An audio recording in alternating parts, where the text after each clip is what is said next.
नमस्कार, स्वागत है आपका संवाद 365 में। आपके साथ मैं हूं दिग्विजय सिंह चौहान। हाजिर हूं उत्तराखंड की खबरों को लेकर। आइए नजर डालते हैं उत्तराखंड में क्या कुछ खास चल रहा है, क्या कुछ उत्तराखंड की खबरें हैं। प्रदेश कांग्रेस के आह्वान पर नरेंद्र नगर में कांग्रेसी कार्यकर्ताओं ने हिमांशु बिजलवाण के नेतृत्व में बेरोजगारों को रोजगार देने के मुद्दे पर प्रदर्शन किया।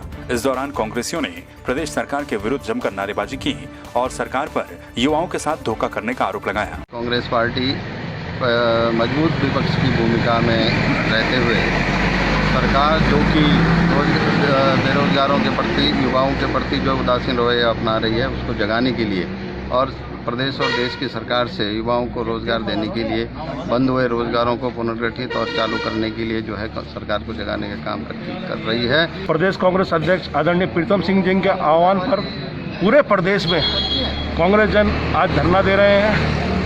भारत के प्रधानमंत्री नरेंद्र मोदी जी जो प्रतिवर्ष 2 करोड़ नौकरियों का वादा करके प्रधानमंत्री के पद पर आसीन हो गए, उनका वादा याद दिलाने का काम कांग्रेस जन कर रहे हैं। सीएम त्रिवेंद्र सिंह रावत अपने गृह जनपद के दौरे पर रहे। सीएम ने घंडियाल में टीएनपीएससी ग्रुप के द्वारा उत्पादित पहाड़ी उत्पादकों के पेम्पलेट एवं पायलट प्रोजेक्ट का निरीक्षण किया। इसके साथ ही मुख्यमंत्री ने समूह के द्वारा उगाए गए उत्पादों का भी निरीक्षण किया। इस दौरान उन्होंने पहाड़ी काश्तकारों और कोरोना काल में वापस लौटे परिवारों के साथ भी सीधा संवाद किया। उन्होंने प्रवासियों से अपील की कि सरकार के द्वारा चलाई जा रही योजनाओं का लाभ उठाएं। पौड़ी गढ़वाल के केंद्र सतपुली में जिला कांग्रेस ने शांतिपूर्वक धरना प्रदर्शन किया। दरअसल प्रदेश नेतृत्व के आह्वान पर कांग्रेस प्रदेश भर में बेरोजगारी के मुद्दे को लेकर विरोध प्रदर्शन कर रही है। कार्यकर्ताओं ने आरोप लगाया कि प्रदेश सरकार युवाओं को रोजगार देने में विफल साबित हुई है। कांग्रेसी कार्यकर्ताओं ने कहा कि त्रिवेंद्र सरकार रोजगार दो वरना गद्दी छोड़ दो। आज का धरने का मुख्य जो कारण था वो यही है कि जो प्रदेश और देश में जो बेरोजगारी की स्थिति है उससे सरकार को चेताने का काम करने के लिए आज प्रदेश भर में कांग्रेस पार्टी इन सूक्ष्म धरना प्रदर्शनों के द्वारा, उपवास के द्वारा अपनी बात सरकार तक पहुंचाने का काम कर रही है। कांग्रेस प्रदेश नेतृत्व के आह्वान पर टिहरी में भी कांग्रेस कार्यकर्ताओं ने जगह जगह पर प्रदर्शन किया। नई टिहरी में कांग्रेस के पूर्व प्रदेश अध्यक्ष किशोर उपाध्याय ने सरकार पर आरोप लगाए कि सरकार के वादे खोखले साबित होते जा रहे हैं। बीजेपी बैकडोर से अपने चहेतों को रोजगार देने का काम कर रही है। साथ ही उन्होंने आरोप लगाया कि पूर्व की कांग्रेस सरकार के समय जो शैक्षणिक संस्थाएं प्रदेश में खोली गई थी, बीजेपी सरकार उनको बंद करने में तुली हुई है। देखिए, ये निश्चित तौर में अपने आप में बहुत बड़ी विडंबना है।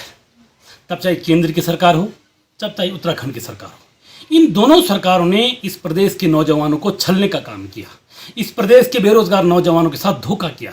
केंद्र की सरकार ने कहा था कि जब हम दोबारा केंद्र में आएंगे तो प्रत्येक साल 2 लाख नौजवानों को रोजगार देने का काम करेंगे। उसी तरह उत्तराखंड की सरकार ने कहा, भाजपा संगठन ने जब चुनाव लड़ा तब कहा कि जब इस प्रदेश में हमारी डबल इंजन की सरकार आएगी तो हम 2 लाख नौजवानों को प्रत्येक साल रोजगार देने का काम करेंगे। टिहरी में कांग्रेस नेता ज्योत सिंह बिष्ट ने उत्तराखंड सरकार पर आरोप लगाया कि सरकार कोरोना संक्रमण को रोकने में नाकाम साबित हुई। बिष्ट ने कहा कि प्रदेश में वापस लौटे बेरोजगारों को रोजगार देने में भी सरकार नाकाम साबित हो रही है। लोग बेरोजगार होकर के आए। 13 मई को माननीय मुख्यमंत्री जी ने मुख्यमंत्री स्वरोजगार योजना लॉन्च की और आज 13 सितंबर है। 4 महीने पूरे हो गए। मेरी जानकारी में टिहरी जिले में अब तक 2,500 लोग से कम लोगों ने उसमें आवेदन किया और उसका कारण यह है कि सरकार ने ऑनलाइन आवेदन करने की बाध्यता रखी है और पर्वतीय क्षेत्रों में अधिकांश गांवों में नेटवर्क नहीं है। बहुत सारे लोगों के पास एंड्रॉइड फोन नहीं है। बहुत सारे लोगों तक वो जानकारी पहुंची नहीं। 4 महीने में लोग जान ही नहीं पा रहे हैं कि मुख्यमंत्री स्वरोजगार योजना भी कोई योजना है। शिक्षा विभाग ने छात्रों को किताबें बेचने के आरोप में जोशीमठ के एक नामी ग्रामीण स्कूल पर 1 लाख का जुर्माना लगा दिया। राइट ऑफ एजुकेशन के उल्लंघन के चलते स्कूल के खिलाफ ये कार्रवाई अमल में लाई गई। जिला चमोली के मुख्य शिक्षा अधिकारी के द्वारा जारी आदेश में कहा गया कि जोशीमठ का ज्योति विद्यालय अपने परिसर में किताबें बेचने का दोषी पाया गया है।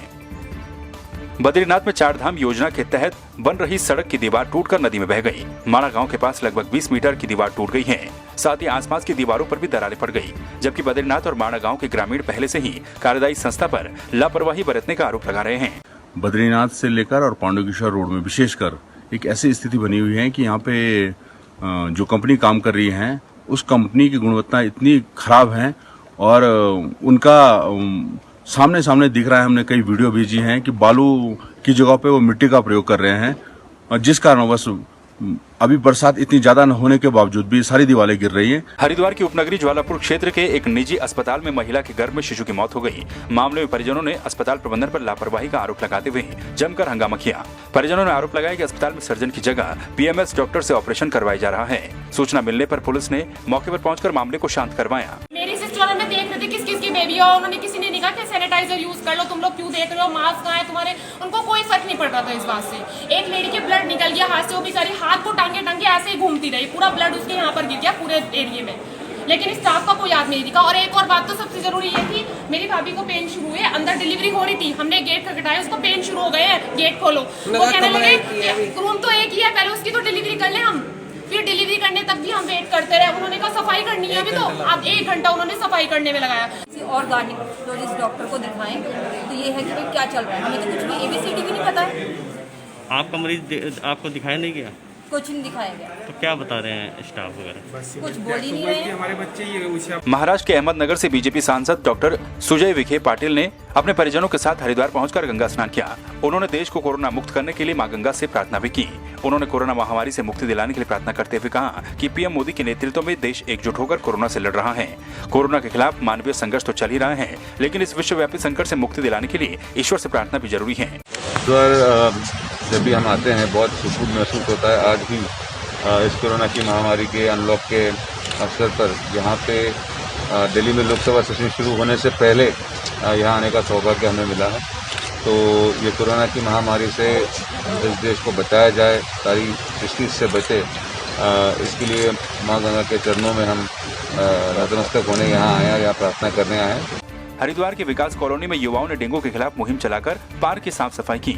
वहीं आसपास के लोगों को डेंगू के प्रति जागरूक भी किया। ऐसे में उन्होंने पार्क की साफ सफाई के लिए स्थानीय पार्षद से भी गुहार लगाई। वहीं पार्षद ने इस और कोई सकारात्मक जवाब नहीं दिया, जिसके बाद ये सभी युवा जगह जगह जाकर साफ सफाई का संदेश दे रहे हैं। फर्ज बनता है, नैतिक कर्तव्य बनता है, समाज का काम है, सामाजिक काम है। आपका व्यक्तिगत काम नहीं है, मेरा व्यक्तिगत काम नहीं है, ये समाज का काम है। हमारी KL कंपनी में भी काम कर रही है, नगर निगम भी काम कर रही है, किसी व्यक्ति विशेष का तो है नहीं काम ये।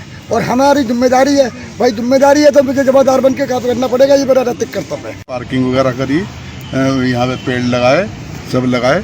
अब थोड़ी सी लॉकडाउन की वजह से थोड़े से लोग बाग इकट्ठे नहीं हो रहे, इस वजह से थोड़ी सी गंदगी वगैरह होगी, है ना, नहीं तो सारा सरे इस पार्क का।